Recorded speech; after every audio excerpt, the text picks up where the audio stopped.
a waitress, a high-end restaurant, and a truth no one wanted to confront. Tanya thought she was hired to serve food, but she was really there to expose what was hidden beneath the tablecloths. The quiet, polished face of everyday discrimination, where smiles masked judgments and privilege dictated who belonged.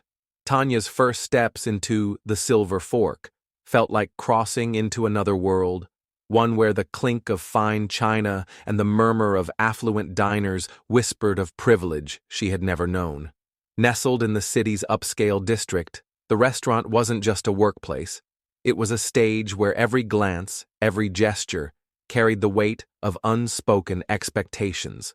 As Tanya pushed through the heavy glass doors, the clink of fine china and the murmur of affluent diners wrapped around her, a symphony of privilege and polished decor. Chandeliers dripped gold light onto mahogany panels, their reflections bouncing off polished silverware. Every inch of the Silver Fork whispered luxury. But beneath the refined surface, an invisible divide lingered, one that had nothing to do with class and everything to do with color. Every table was a meticulous arrangement of linen, silver, and crystal, each setting an invitation to indulgence. Yet, hidden within this opulence, discreet cameras blended seamlessly into the decor, their lenses focusing on the interactions within. These cameras were not there to deter theft or monitor staff efficiency. They were the watchful eyes of a social experiment designed to peel back layers of societal norms and reveal the subtle currents of racial bias. As Tanya donned her crisp white apron and adjusted her name tag, her heart raced with a mix of nerves and determination. Trained extensively in the art of hospitality, she was well prepared for the technical demands of her role. However, the real challenge lay in navigating the undercurrents of customer interactions, where the expectations might include more than just timely service and a pleasant demeanor. With a deep breath, Tanya approached her first table, her smile bright and welcoming. The patrons, a sharply dressed couple engrossed in quiet conversation, barely glanced up as she greeted them. "Good evening, I'm Tanya, and I'll be taking care of you tonight," she said, her voice steady, despite the flutter in her chest. The couple nodded politely, their eyes barely meeting hers before returning to their conversation. It was a small moment, but it carried the weight of something larger, a quiet dismissal that Tanya had learned to expect, but never accept. It was a typical start, but Tanya knew that every moment from now on was a test, not just of her abilities as a waitress, but of her resilience against the biases that might not be as visible as the food on the plates she served. The Silver Fork wasn't just a restaurant. It was a stage. Tanya didn't realize she was stepping into a silent performance, where the roles were decided before she even spoke, and where her presence alone would be enough to shift the atmosphere. The challenge ahead wasn't just about serving tables. It was about surviving the unspoken rules. Tanya's initial days at the Silver Fork began with the routine hustle of learning the ropes, memorizing menu details, and mastering the art of seamless service. Yet, beneath the surface of these typical new job challenges, Tanya faced an undercurrent of bias that colored her experiences differently than those of her white colleagues. In her first week, Tanya noticed that her interactions with some patrons were markedly different. At some tables, Tanya was invisible. At others, she was too visible. The wrong kind of visible. The kind where every move was subtly scrutinized, every word measured, every step weighed. It wasn't hostility. It was something quieter, more insidious, the feeling of being tolerated rather than welcomed. As she expertly recited the evening specials, "Repeat the wine list," the man muttered, eyes still fixed on his menu. Not a question, an expectation. Tanya recognized the tone. Not anger, not impatience, just the quiet, dismissive weight of someone who saw her as less. She repeated the list, her voice unwavering, a subtlety that Tanya felt keenly. Later, she observed the same customer interacting with Sarah, a white waitress, in a decidedly more jovial and engaging manner. Moreover, Tanya often received helpful tips from certain staff members, advising her on how to approach particular tables, advice that seemed predicated more on her race than on her competence. Just keep it professional. a coworker murmured as she approached a known regular. Tanya caught the real message. Be invisible, be efficient, but don't get too comfortable. She was not given the same freedom to charm, to chat, to belong. One evening, a telling incident crystallized the differential treatment she was experiencing. Incredible service, the couple said, smiling warmly. Then, they left a tip that barely covered the coffee. Tanya wasn't surprised. She had learned that in places like this, gratitude didn't always translate into fairness. Meanwhile, across the room, her white colleague laughed, pocketing a crisp, generous bill for similar service levels. This pattern was not lost on Tanya. The recognition of her professionalism was not matched by the rewards. Contrastingly, Sarah and other white colleagues often received compliments on their service that translated into generous tips and openly expressed gratitude. They were rarely second-guessed by the kitchen staff or given unsolicited advice on how to interact with guests. Their mistakes were met with laughter and forgiveness, whereas Tanya's minor slip-ups were scrutinized and sometimes reported. Despite these challenges, Tanya continued to perform with grace and professionalism. She remembered the cameras, the unseen observers of her trial by service. Each shift was a quiet rebellion, a refusal to shrink, a refusal to apologize for existing in a space that wasn't built for her. They could dismiss her, undertip her, overlook her, but they couldn't ignore her skill. And that, more than anything, was her power. Her resolve hardened, turning each instance of subtle discrimination into a stepping stone towards proving her undeniable competence and challenging the biases that sought to define her worth by her appearance. These experiences, though disheartening, did not deter Tanya. Instead, they fueled her determination to excel, to rise above the prejudices and to pave the way for a more inclusive environment, not just at the Silver Fork, but in the industry at large. Jonathan Avery didn't just critique food, he dissected environments. He watched the way people moved, the way power shifted in a room. The Silver Fork had a reputation for excellence, but tonight, he wasn't here for the food. He was here for the unspoken rules that decided who truly belonged. Known for weaving subtle critiques of social issues into his evaluations, Jonathan's reviews did more than influence the culinary world. They sparked discussions on broader societal norms. Upon his arrival, Jonathan was greeted with the customary deference afforded to a critic of his stature. His sharp eyes quickly took in the opulent decor and the busy, flawlessly orchestrated chaos of the restaurant's dinner service. He noted the diverse staff moving through the space, their interactions smooth and practiced. When Tanya approached to serve his table, her professionalism evident in her poised demeanor and knowledgeable presentation of the menu, Jonathan was prepared to look beyond the surface. "Good evening. I'm Tanya. It's my pleasure to serve you tonight," she said with a smile, unaware of Jonathan's dual interest in her service. As she detailed the chef's specials with a confident flair, Jonathan paid close attention, not just to what she said, but how she said it, and more importantly, how she was received by other patrons. Throughout the evening, Jonathan observed Tanya's interactions with various customers. He noticed a pattern. While many guests responded to her with polite, if perfunctory courtesy, others displayed thinly veiled impatience or undue scrutiny. These reactions stood in stark contrast to the warmer receptions afforded to her white colleagues. Jonathan also witnessed an interaction between Tanya and a senior staff member, who subtly checked the orders she took as if expecting errors where none existed. This, coupled with the earlier patron responses, painted a clear picture of the additional challenges Tanya faced. Jonathan's review, he decided, would not shy away from these observations. Later, seizing a quiet moment, Jonathan engaged Tanya directly, his questions gentle but pointed. "How have you found your time here at the Silver Fork?" he inquired, looking for insights into her personal experiences. Tanya, cautious but honest, shared her commitment to excellence and her hopes for fair treatment within the industry. "Everyone deserves to be treated with respect, regardless of background," Tanya added, a hint of resolve lining her otherwise neutral tone. Jonathan nodded, his decision cemented. His review wouldn't just talk about the menu. It would lay the restaurant bare, exposing the cracks in its foundation, the quiet biases polished over with expensive decor. Jonathan wasn't just reviewing a restaurant, he was holding up a mirror to a world that preferred not to look too closely. As Jonathan left that evening, his mind was busy formulating the review. It would be balanced, fair, but unflinching in its critique of the racial dynamics he had observed. This review would not just recommend dishes, it would recommend changes, challenging readers and industry professionals alike to reflect on their biases and consider the strength of diversity not only in flavors, but in humanity.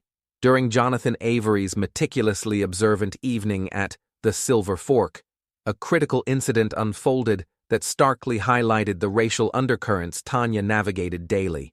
As the night progressed, a new guest, Mr. Harrington, a well-known and influential businessman, was escorted to Tanya's section. Known for his patronage and significant tips, his presence always stirred a subtle but noticeable wave of attention among the staff. Tanya approached Mr. Harrington with her usual professionalism, presenting the menu and recommending the evening's special with articulate enthusiasm. However, the interaction took a sharp turn when Mr. Harrington, after a brief and seemingly polite exchange, subtly signaled the manager. He spoke just loud enough to be heard, but quiet enough to pretend it wasn't meant to be. A practiced kind of prejudice, smooth, effortless, unshakable. The kind that didn't shout or sneer, but whispered its power with absolute certainty. The kind that expected compliance. "I'd be more comfortable with someone else," Harrington said smoothly. His voice was polite, effortless, but his glance at Tanya said everything. She wasn't the right fit for his table. The manager hesitated. Then, like clockwork, nodded. Tanya had been switched out. Not for service, for skin. The manager, visibly conflicted but acquiescing, nodded and quickly reassigned Sarah, a white waitress, to the table.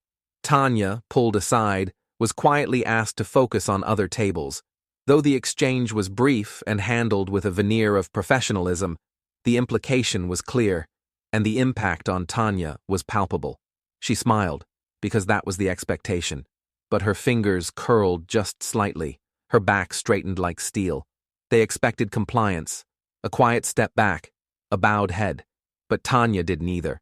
Her posture remained firm, her presence unshaken. If they wanted her to disappear, they'd have to look elsewhere. Jonathan exhaled, his jaw tightening. This wasn't subtle. It was polished, routine exclusion, dressed in civility. The Silver Fork didn't just serve fine cuisine. It served quiet discrimination on fine china, where prejudice was plated as elegantly as the food, and Jonathan wasn't going to let it go unnoticed. It wasn't a one-time slight. It wasn't an accident. It was part of the fabric, woven into the atmosphere, dressed up as tradition, hidden behind polite smiles. This wasn't just bias. It was structure, and it was designed to last. Tanya, in the meantime, continued her duties with unwavering professionalism. She served her other tables with her characteristic efficiency and grace, refusing to let the incident tarnish her commitment to her role.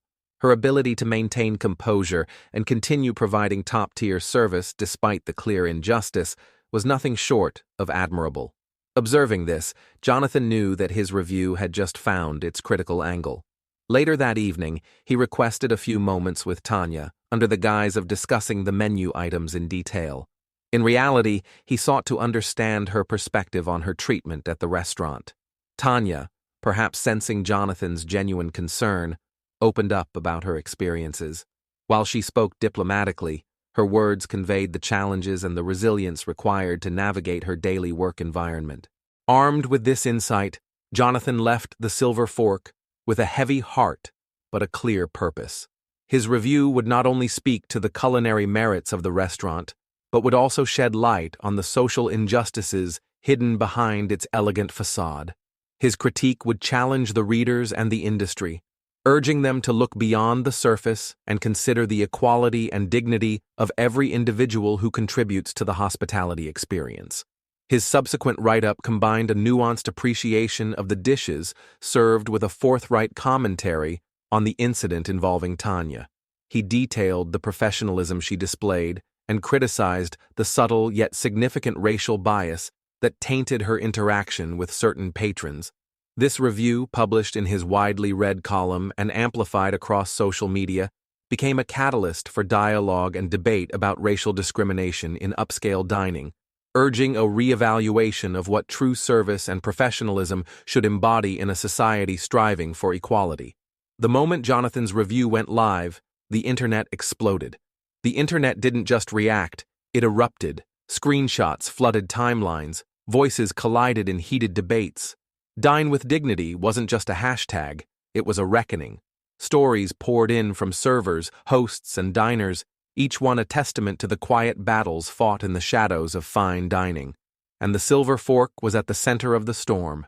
The Silver Fork had prided itself on exclusivity. Now it was exclusive in a different way, excluded from public goodwill. Titled, "More Than Just a Meal, a reflection on race and hospitality at the Silver Fork," the review quickly transcended its origins as a simple critique of a dining experience. It became a focal point for a broader conversation about racial discrimination in seemingly progressive and inclusive spaces. Jonathan's article began with an eloquent appraisal of the cuisine at the Silver Fork, praising the innovative techniques and flavors that had become the restaurant's hallmark. However, the tone shifted markedly as he recounted the incident involving Tanya and Mr. Harrington. Jonathan described in vivid detail how the preference for a different server based on racial comfort challenged the very ethos of hospitality and respect that should define such establishments. As the review spread across Twitter, Facebook, Instagram, and other platforms, it struck a chord. Readers, especially those who frequented upscale dining spots, were forced to confront uncomfortable truths about the spaces they patronized. Comments ranged from shock and outrage to supportive acknowledgments of Tanya's professionalism under pressure. Influencers and activists shared the review, using it as a springboard to discuss their own experiences with racial bias in public and private sectors. The hashtag #DineWithDignity began trending, with people sharing stories of similar experiences and how they impacted their lives. This digital movement wasn't limited to criticism. It also sparked constructive dialogues about how restaurants and other service industries could evolve to be truly inclusive. Meanwhile, culinary forums and podcasts picked up the story, debating the responsibilities of establishments like the Silver Fork, not only to serve food, but also to serve justice. Some patrons who had previously enjoyed the restaurant's offerings now questioned their decision to return, while others called for immediate and transparent actions from management to address these systemic issues. The Silver Fork went into damage control, carefully worded statements, polished apologies, but the internet saw through it. This wasn't about one restaurant, it was about an entire industry, and this time, a press release wouldn't be enough to make it go away. They issued a statement on their website and social media platforms, acknowledging the issues raised by Jonathan's review and announcing a series of actions. These included diversity and sensitivity training for all staff, a review of their service policies, and a commitment to creating an environment where all guests and staff would feel valued and respected.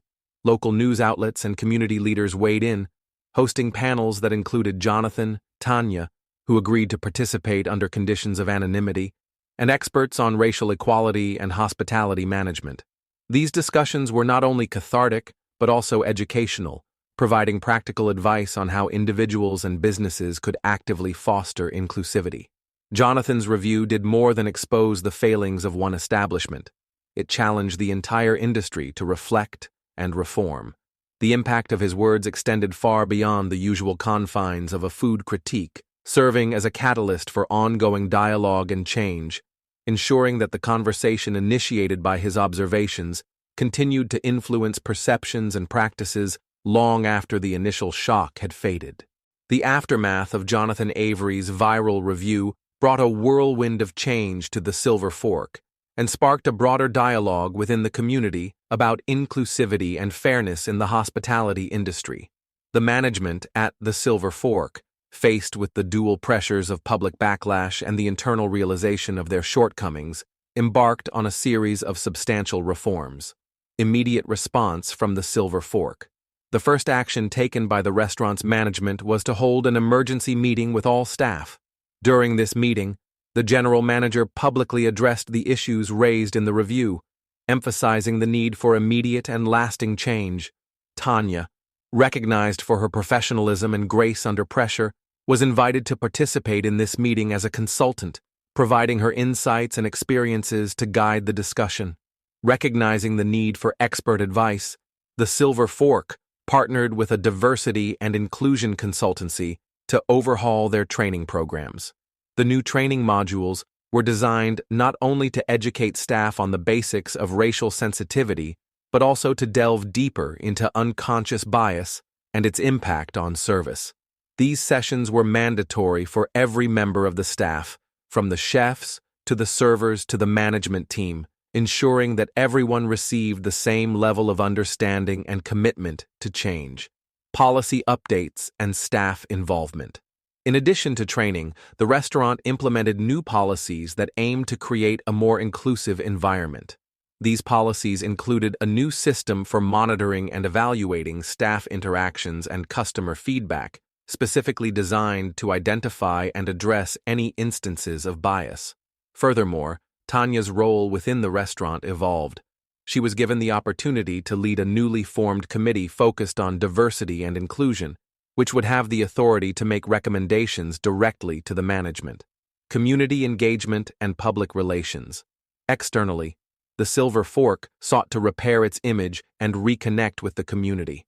The restaurant hosted a series of public forums inviting local leaders, activists, and citizens to discuss the role of hospitality in fostering inclusivity. These forums were well attended and received positive media coverage, helping to shift the narrative from one of criticism to one of proactive change. The restaurant also launched a new marketing campaign, highlighting their commitment to diversity and the steps they were taking to ensure an equitable dining experience.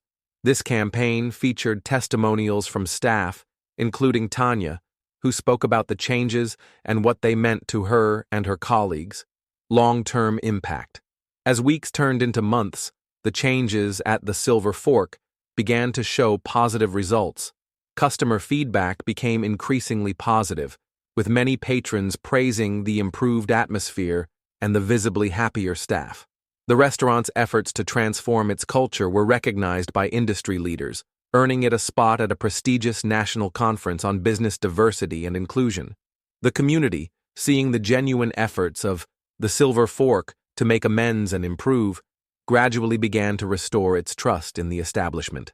Tanya, once a silent bearer of injustices, now stood as a symbol of change and resilience, her story inspiring not just her peers, but also other businesses to reflect on their practices. Jonathan Avery's review had ignited a significant transformation, turning a moment of critique into a movement for change. The Silver Fork not only recovered from the incident, but emerged as a leader in the industry for its commitment to equality and justice, setting a new standard for others to follow. As Tanya stood by the panoramic window of the Silver Fork, looking out over the city that had become both her battleground and her sanctuary, she reflected on the tumultuous journey she had undertaken. From the quiet struggles of her early days at the restaurant to the sweeping changes that had since reshaped her workplace, Tanya had been at the heart of a transformation that was both deeply personal and expansively public. In the months following Jonathan Avery's impactful review, Tanya had become an inadvertent but fervent advocate for equality. Her experiences, once mere footnotes in her daily life, had ignited a significant discourse on racial bias within the hospitality industry. It's strange, Tanya mused, how moments of discomfort can become catalysts for change. I never imagined that simply doing my job, insisting on respect and fairness, could lead to all this. Tanya's role at the Silver Fork had evolved substantially. As the chair of the newly established Diversity and Inclusion Committee, she worked closely with management to ensure that the changes implemented were not just temporary fixes, but part of a continuous effort to improve. Her insights, drawn from personal experience and a growing knowledge of diversity practices, had made her a respected voice within her community. Tanya had once thought she was just another waitress, Now, she knew better. She wasn't just serving tables. She was shaking them. Her journey had begun with quiet resilience, but it had grown into something louder, something undeniable. And from now on, when people spoke about the industry, they wouldn't just talk about food. They'd talk about the fight for a seat at the table, a fight Tanya had helped lead. She had begun collaborating with local business councils to develop workshops and training programs that could help other restaurants and service businesses recognize and combat systemic biases. Change starts with awareness, she often said during these sessions, and awareness starts with the courage to confront uncomfortable truths. Her aspirations stretched even further, with plans to establish a scholarship fund for young people of color aspiring to careers in hospitality management. Tanya believed that fostering diversity at the leadership level was key to creating enduring change in the industry. "We need more seats at the table," she declared, "and not just as guests, but as leaders who can make real decisions." As Tanya prepared to close another chapter at the Silver Fork, she felt a mix of pride and anticipation. She knew the road ahead would be fraught with challenges, but she was ready to meet them head-on, armed with the knowledge that her actions could inspire others to stand up against injustice. In a reflective moment, Tanya shared a powerful thought that had guided her through her journey. Courage doesn't always roar. Sometimes, courage is the quiet voice at the end of the day saying, "I will try again tomorrow. My tomorrow has come, and I am here, louder, stronger, and with a crowd of voices joining mine."